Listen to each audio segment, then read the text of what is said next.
അസ്സലാമു അലൈക്കും വറഹ്മത്തുള്ളാഹി വബറകാതുഹു. ബിസ്മില്ലാ അൽഹംദുലില്ലാഹി വസ്സലാത്തു വസ്സലാമു അലാ അഷ്റഫിൽ റസൂൽ. ഏറ്റവും പ്രിയമുള്ള വിദ്യാർത്ഥിനികളെ, കഴിഞ്ഞ ക്ലാസ്സിൽ നമ്മൾ പ്രേമവുമായി ബന്ധപ്പെട്ട ചില വിഷയങ്ങളാണ് ഓർമ്മപ്പെടുത്തിയത്. ഇന്ന് അതിന്റെ തുടർച്ചയായി അവതരിപ്പിക്കാൻ ഉദ്ദേശിക്കുന്നത് ഇസ്ലാമികമായി പ്രേമം എന്ന് പറയുന്നത് തെറ്റാകുന്നത് എന്നതിന്റെ അടിസ്ഥാനത്തിലാണ് എന്നുള്ളതാണ്.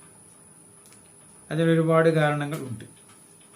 അന്യ സ്ത്രീ പുരുഷന്മാർ തമ്മിലുള്ള ബന്ധം അത് പരിശുദ്ധമായ ഇസ്ലാം പലതുകൊണ്ടും വിലക്കുന്നു. അതിന് പകരമായി വൈവാഹിക ബന്ധത്തെ ഇസ്ലാം മുന്നോട്ട് വെക്കുന്നു.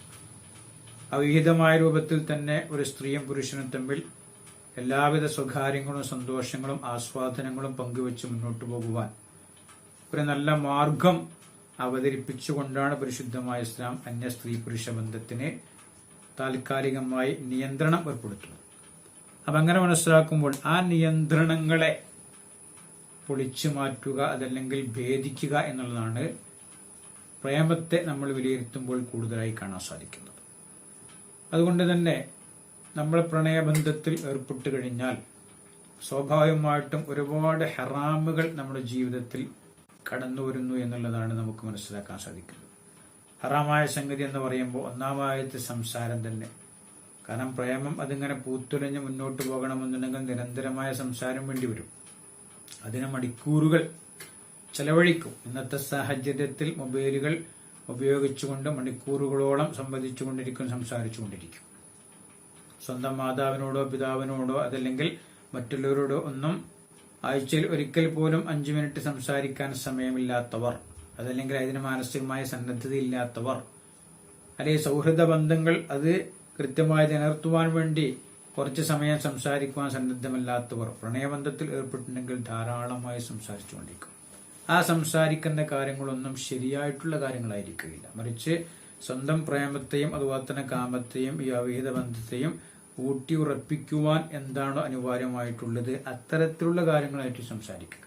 ഇപ്പൊ സംസാരം എന്ന് പറഞ്ഞാൽ മഹാന്മാരൊക്കെ പറഞ്ഞ പോലെ നമ്മുടെ സംസാരങ്ങളെ നമ്മൾ ഒരു കർമ്മമായി കണക്കാക്കണം. അപ്പോഴാണ് നമുക്ക് അതിന്റെ കൃത്യമായ ഒരു അവബോധം ഉണ്ടാവും. അപ്പൊ നമ്മൾ ചെയ്യുന്ന ഒരു കർമ്മമായി അതിനെ കണക്കാക്കുകയാണെങ്കിൽ 1 മണിക്കൂർ സമയം നമ്മൾ സംസാരിച്ച കാര്യങ്ങളൊക്കെ വിലയിരുത്തി നോക്കിയാൽ പ്രേമബദ്ധർ തീർച്ചയായിട്ടും പറയാൻ പറ്റാത്ത ഒരുപാട് കാര്യങ്ങൾ പറഞ്ഞിട്ടുണ്ടാവും. അപ്പൊ സംസാരത്തിലൂടെ നമുക്ക് നിഷിദ്ധങ്ങൾ കടന്നു വരികയാണ്. രണ്ടാമതായി ചീത്ത ചിന്തകൾ നമ്മുടെ മനസ്സിൽ കടന്നുപോകും. ഏത് സമയത്തും ഈ നിലക്കുള്ള അവളെക്കുറിച്ചുള്ള അവനെക്കുറിച്ചുള്ള ചിന്തകൾ മാത്രമായിരിക്കും ഉണ്ടാവും. അതല്ലാതെ വേറൊന്നും ഉണ്ടാവുകയില്ല. ആ ചിന്തകൾ ഇങ്ങനെ പല സ്വപ്നങ്ങളായിട്ട് പല സങ്കല്പങ്ങളായിട്ട് ഇങ്ങനെ വികസിച്ച് മുന്നോട്ട് പോകുന്ന ഒരു സാഹചര്യം.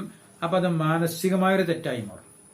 മാനസികമായ തെറ്റെന്ന് പറഞ്ഞാൽ നമ്മുടെ മനസ്സിനെ മലീമസമാക്കുന്ന ഒരു സാഹചര്യം അവിടെ സ്വാഭാവികമായിട്ടും ഉണ്ടാകുന്നു. അതുപോലെ തന്നെ അനാവശ്യമായിട്ട് സമയം നഷ്ടപ്പെടുത്തുക എന്നുള്ള വിഷയം അല്ലാഹു സുബ്ഹാനഹു വ തആല നമുക്ക് ചെയ്ത ഏറ്റവും വലിയ അനുഗ്രഹമാണ് അൽ വഖത്ത്, സമയം എന്ന് പറയുന്നത്. അപ്പൊ ആ സമയം നമുക്ക് അനാവശ്യമായി നഷ്ടപ്പെട്ടു പോകുന്നു എന്നുള്ളത് പ്രശ്നം തന്നെയാണ്. അതുപോലെ തന്നെ നിഷിദ്ധമായിട്ടുള്ള നോട്ടങ്ങൾ ഇവിടെ ഉണ്ടായിത്തീരുന്നു. നിഷിദ്ധമായ നോട്ടം, കന്നന സ്ത്രീ പുരുഷന്മാരാകുമ്പോൾ അവർ കാണുന്നതിന് ഇസ്ലാമികമായിട്ട് ചില പരിധികളും പരിമിതികളൊക്കെ ഉണ്ടല്ലോ. അപ്പൊ അതിനൊക്കെ അതിലംഘിച്ചുകൊണ്ട് മുന്നോട്ട് പോകുന്നു. വേണമെങ്കിൽ നിഷിദ്ധമായ സ്പർശനം ഉണ്ടാകും. ഒടുവിൽ അത് വ്യഭിചാരത്തിലേക്ക് നീങ്ങും. ചിലപ്പോൾ അവിഹിത ഗർഭധാരണം തന്നെ ഉണ്ടായി എന്ന് വരും. കഴിഞ്ഞ ക്ലാസ്സിൽ നമ്മൾ സൂചിപ്പിച്ച ആ പ്രണയത്തിൽ ഉള്ളതുപോലെ അവിഹിത ഗർഭധാരണം ഉണ്ടായി എന്ന് വരും. പിന്നെ ആ ഗർഭധാരണം അത് സമൂഹം അറിഞ്ഞു കഴിഞ്ഞാൽ ഉണ്ടാകുന്ന പൊല്ലാപ്പുകൾ പേടിച്ചുകൊണ്ട് ഗർഭഛിദ്രം അല്ലെങ്കിൽ കുട്ടിയെ കൊലപ്പെടുത്തൽ വരും. നമ്മൾ വിശദീകരിച്ചല്ലോ.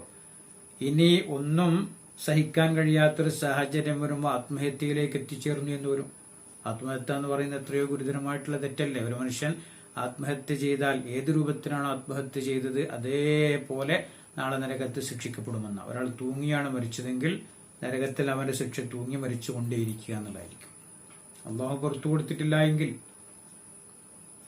അതുപോലെ തന്നെ ഒരു മലമുകളിൽ നിന്ന് ചാടിയിട്ടാണ് മരിച്ചെങ്കിൽ ചാടി മരിച്ചുകൊണ്ടേയിരിക്കുക എന്നുള്ള ശിക്ഷയാണ്. ഒരു തവണ ചാടി മരിച്ചത് കൊണ്ട് പ്രശ്നം തീരൂല്ല. നമ്മൾ ദുന്യാവിൽ ആത്മഹത്യ ചെയ്യുമ്പോൾ ഒരു തവണ ഞാൻ മരിച്ചാൽ എന്റെ എല്ലാ പ്രശ്നം തീരുന്നു എന്നാണ് മനസ്സിലാക്കിയത്. എന്നാൽ പരലോകത്തത്തോടുകൂടി പ്രശ്നം തുടങ്ങാൻ നിരന്തരം ഈ ശിക്ഷ അനുഭവിച്ചുകൊണ്ടിരിക്കും.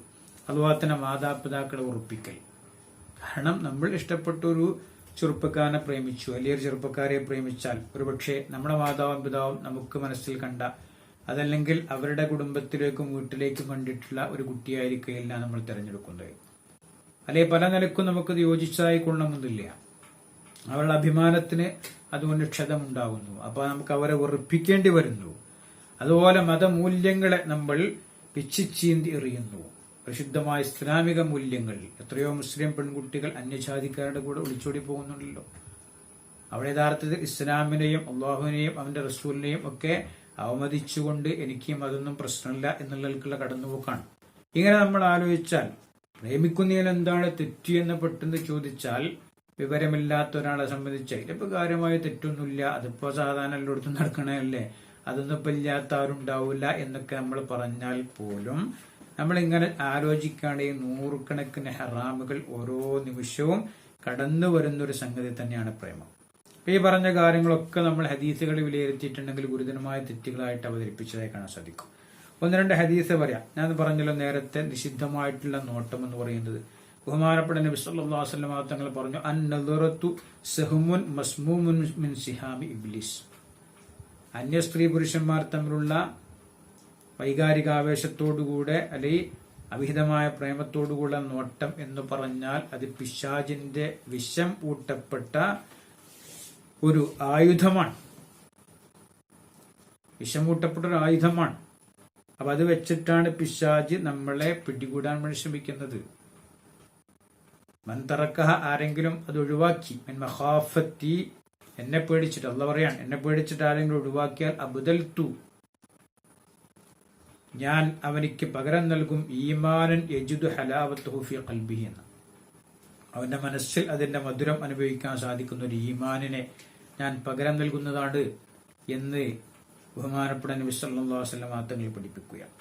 അതുപോലെ തന്നെ മറ്റൊരു ഹദീസിൽ കാണാൻ, കുത്തിബ അലാ ഇബ്നി ആദം നസീബുഹു മിനസ് സിന, മനുഷ്യപുത്രനെ സംബന്ധിച്ച് വ്യഭിചാരത്തിന്റെ ഒരു വിഹിതം എല്ലാ നിലക്കും എഴുതപ്പെട്ടിരിക്കുന്നു. ഫഹുവ മുദിരിക്കുൻ ദാലിക ലാ മഹാല, ഏത് മനുഷ്യനായിരുന്നാലും വ്യഭിചാരത്തിന്റെ ആ ഒരു അംശം അത് ജീവിതത്തിൽ അനുഭവിക്കാതിരിക്കൂല എന്ന് പറയാം. അപ്പൊ ആരായിരുന്നാലും, എത്ര വലിയ ആളായിരുന്നാലും ചെറിയ ആളായിരുന്നാലും, ഈ പറയുന്ന ഞാനായിരുന്നാലും നമുക്കൊക്കെ അതുണ്ടാവും. ഏതാണതിൽ ഐനാനി സിനാഹുമ അന്നദുർ, നമ്മളെ രണ്ട് കണ്ണുകൾ, ആ കണ്ണുകൾക്ക് വ്യഭിചാരമുണ്ട്. ഏതാകുന്നു നിഷിദ്ധമായ നോട്ടമാണ്, ചിത്തചിന്തയോടുകൂടെ വികാരത്തോടുകൂടിയുള്ള നോട്ടമാണ്.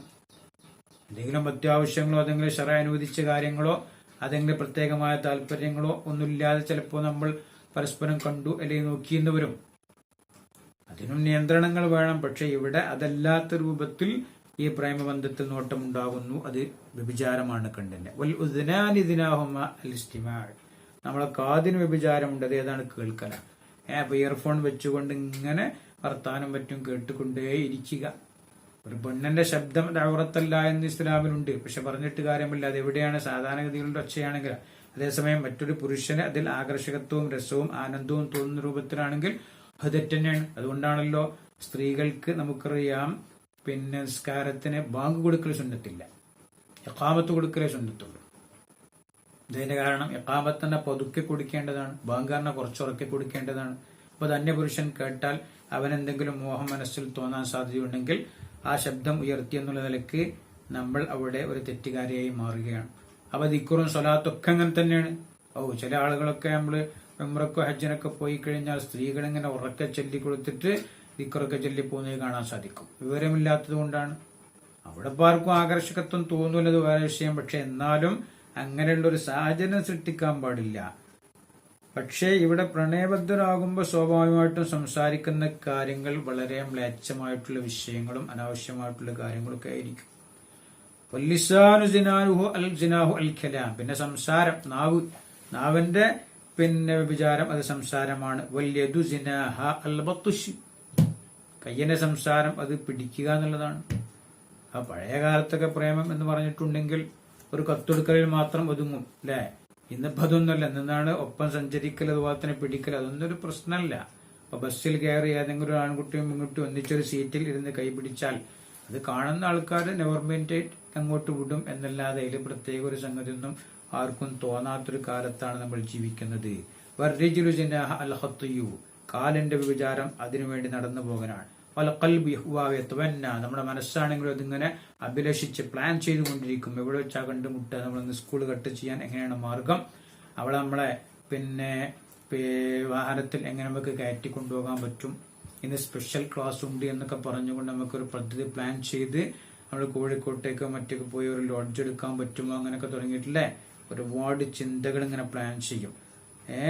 എന്നിട്ട് പറഞ്ഞു യശദ്ദിഖുദാലിക്കൽ ഫർജ് ഔ യുകദ്ദിബുഹു. ബഹുമാനപ്പെട്ട തങ്ങൾ പറഞ്ഞു അവസാനം ഇതിനൊക്കെ ഒപ്പുവെക്കുന്നത് നമ്മുടെ ഗുഹ്യസ്ഥാനമായിരിക്കും. ഒന്നുകിൽ അത് വാസ്തവീകരിക്കും, അതല്ലെങ്കിൽ അതിനെ കളവാക്കും. എന്ന് പറഞ്ഞ അർത്ഥം എന്താണ്?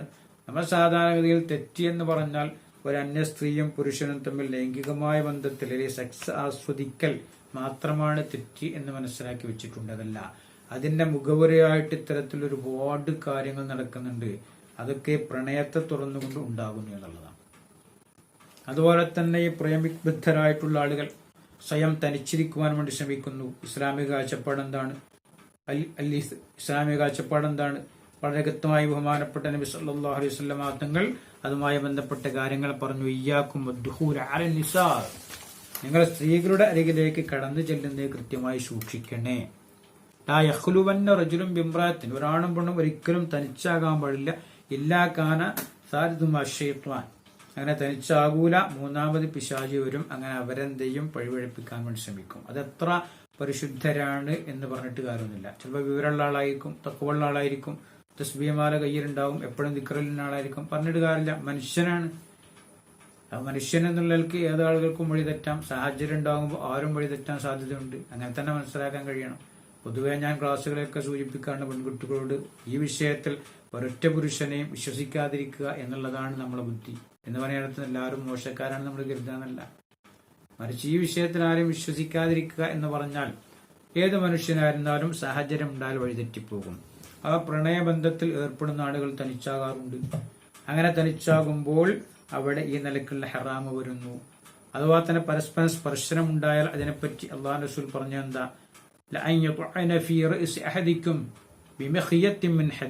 അള്ളാഹു റസൂൽ ഒരിക്കൽ പറയാൻ, ഒരു മൂർച്ചയുള്ള ഈർച്ചവാൾ കൊണ്ടുവന്ന് നിന്റെ നെറുന്തറയിൽ വെച്ച് ഈർന്ന് നിന്നെ രണ്ട് പൊളിയാക്കലാണിടോ ഏറ്റവും നല്ലത്. മിൻ ഐൻ യമുസ്സ ഇംറഅത്തൻ ലാ തഹില്ലു ലഹ, നിനക്ക് ഹലാലല്ലാത്തൊരു പെണ്ണിനെ സ്പർശിക്കുക എന്ന് പറയുന്നു. അപ്പൊ ഹലാലല്ലാത്തൊരു പെണ്ണിനെ സ്പർശിക്കൽ അതിനേക്കാൾ നല്ലത് ഇതായിരിക്കും എന്ന് ബഹുമാനപ്പെട്ട നബി സല്ലല്ലാഹു അലൈഹി വസല്ലം. അതുപോലെ തന്നെ മറ്റൊരു ഹദീസിൽ കാണാം, വലൻ യസ്ഹമ റജുലുൻ ഖൈറൻ വലൻ യസ്ഹമ റജുലുൻ ഖിൻസീറൻ മുതലത്തഖൻ ബിത്തീൻ, മണ്ണിൽ പിരണ്ട അതല്ലെങ്കിൽ ചെളിയിൽ കിടന്ന് പിരണ്ട ഏറ്റവും വെറുക്കപ്പെട്ട ഒരു പന്നി, ആ പന്നിയെ കെട്ടിപ്പിടിച്ച് ആ പന്നിയുമായി കൂടിക്കുഴിഞ്ഞ് കഴിയലാണ് നിനക്ക് ഹലാലല്ലാത്തൊരു പെണ്ണിനെ തോളിച്ചാരി നീ സഞ്ചരിക്കൽ. നിനക്കാളോ ചില സൂചനകളുടെയും മറ്റൊക്കെയാണെന്നാണ് പ്രകടിപ്പിക്കുക. ബസ്സിലും മറ്റൊക്കെ അങ്ങനെ ഉണ്ടായിരുന്നു വരും. അപ്പൊ ഇതൊക്കെ യഥാർത്ഥത്തിൽ ഇസ്ലാം പഠിപ്പിച്ച തെറ്റാണ്. അതല്ലെങ്കിൽ മനസ്സുകൊണ്ടുള്ളതായ വിഷയങ്ങൾ അങ്ങനെ പലതും ഉണ്ട്.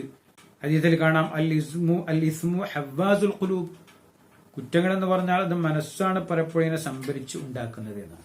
അപ്പൊ ഇങ്ങനത്തെ ഒരുപാട് തെറ്റുകളിലേക്ക് നമ്മളെ ഈ പ്രണയങ്ങൾ നീക്കുന്നു, ഹറാമായ നിലയ്ക്ക് തെറ്റുകളിലേക്ക് നീങ്ങുന്നു എന്നാണ് ഈ പറഞ്ഞതിന് ഉദ്ദേശം എന്ന് നമ്മൾ നാളെ മനസ്സിലാക്കേണ്ടതുണ്ട്.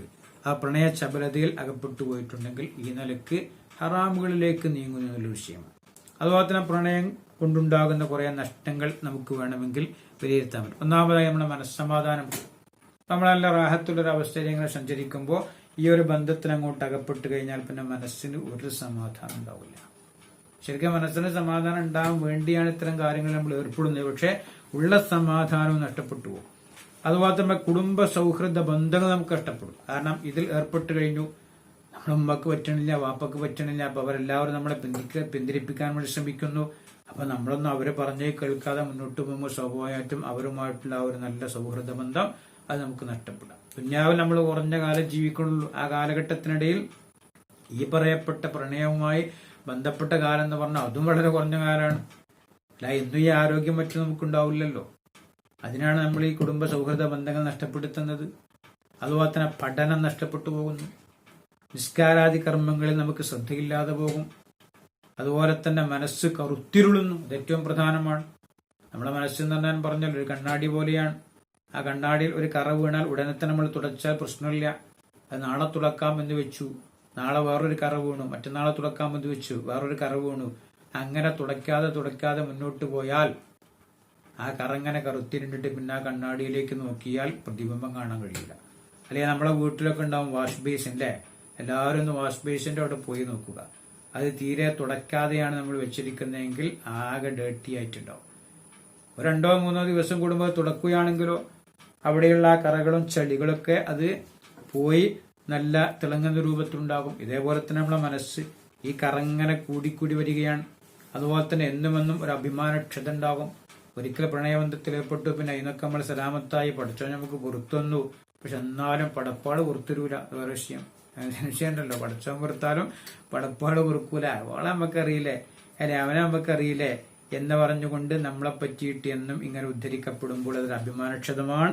നമുക്ക് വലുതായ മക്കളും കാര്യമൊക്കെ ഉണ്ടായാല് ആ പ്രിയപ്പെട്ട മക്കളുടെ മുമ്പിൽ പോലും നമ്മുടെ വില നഷ്ടപ്പെടുമ്പോൾ അള്ളാഹു കാത്തുരക്ഷിക്കുമാറാവട്ടെ.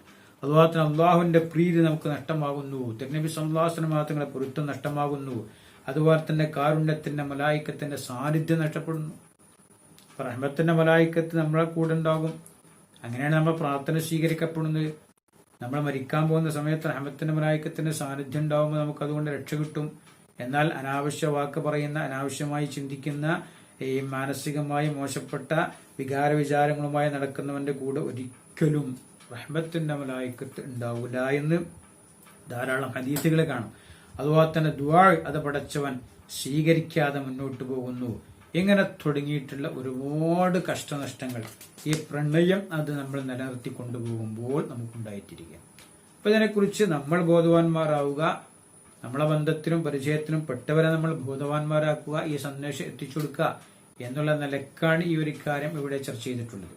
പക്ഷെ കൂട്ടത്തിലൊരു കാര്യം കൂടി ഞാൻ ഓർമ്മപ്പെടുത്തുകയാണ്. ഇതൊക്കെ പറയുമ്പോൾ ഒരുപക്ഷെ ചില ആളുകൾക്കൊരു പേടിയും ബേജാറുണ്ടാകും. പണ്ടെന്നോ നമ്മൾ പ്രണയത്തിലൊക്കെ ഏർപ്പെട്ടു പോയി, കുറച്ചൊക്കെ വേണ്ടാത്തതുണ്ടായി, പഠിച്ചോനെ ഇനിയിപ്പോ എന്താ ചെയ്യാ എന്ന് കരുതിയിട്ട് നമ്മൾ ബേജാറാകാൻ പാടില്ല.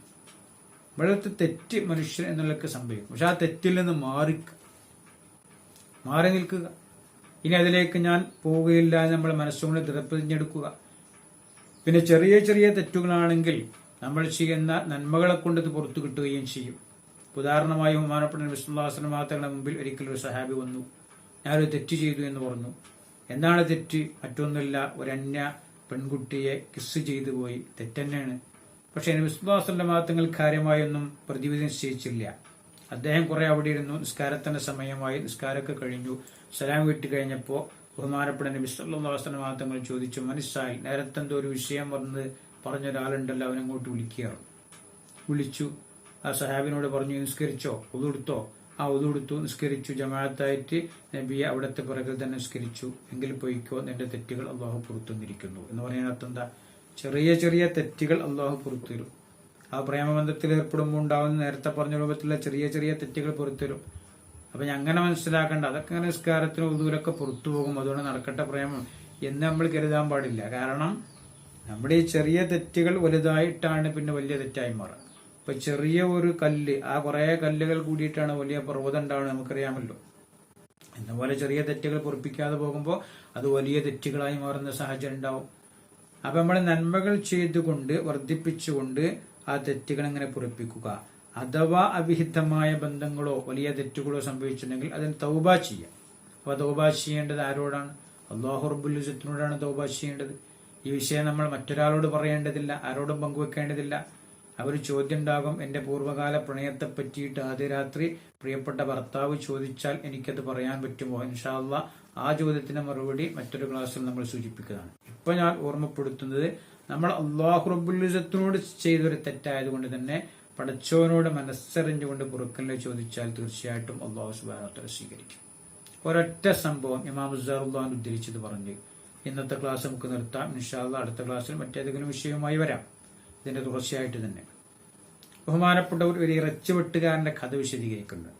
അടുത്ത ലക്കം പൂങ്കാവനം മാസികയിൽ ഇൻഷാ അല്ലാഹ് ആ ഒരു കഥ നിങ്ങൾക്ക് വായിക്കാൻ കഴിയും.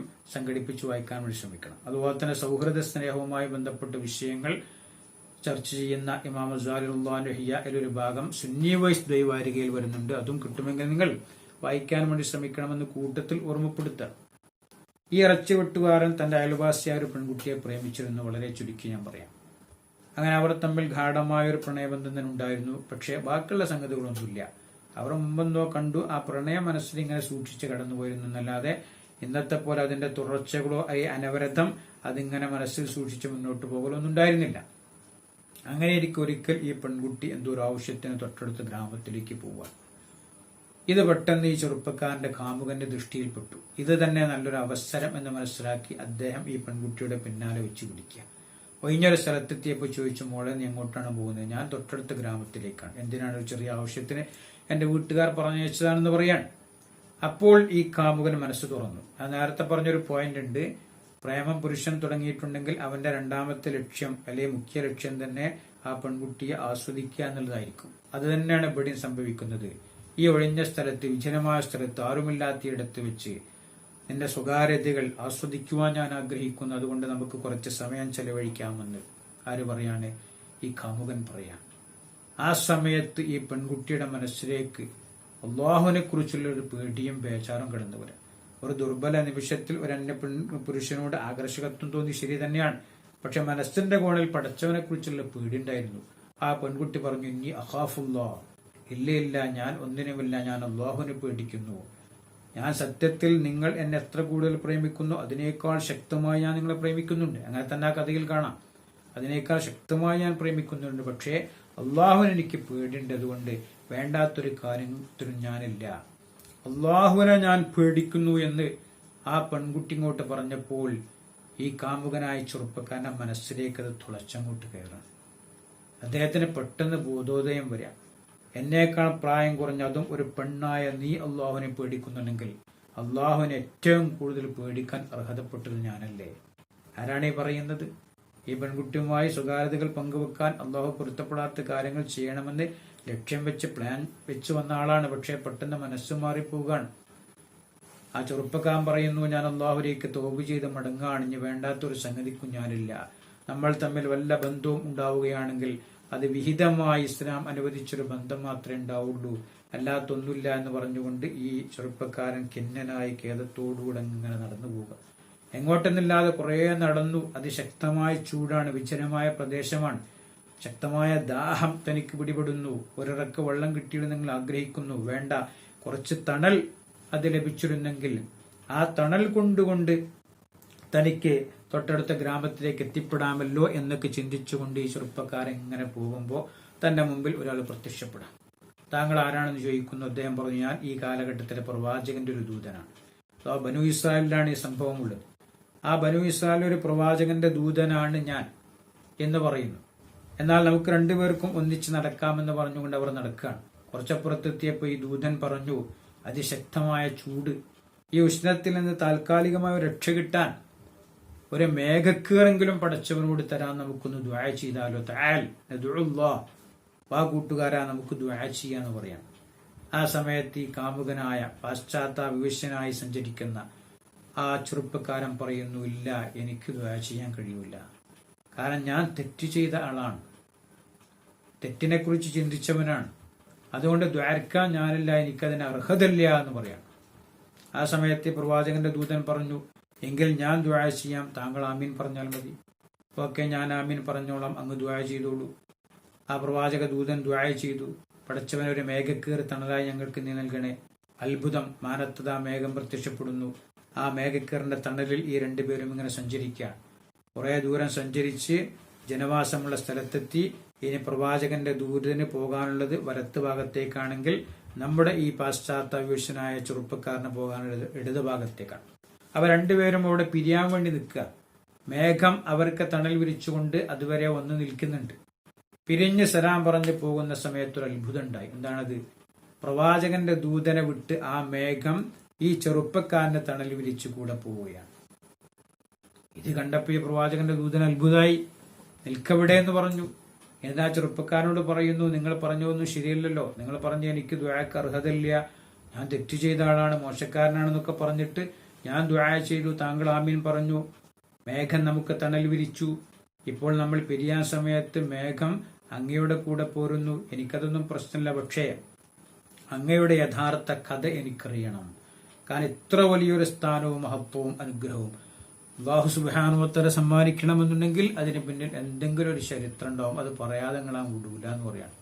ഗത്യന്തരമില്ലാതെ ആ ചെറുപ്പക്കാരൻ തന്റെ കഥ വിശദീകരിച്ചു.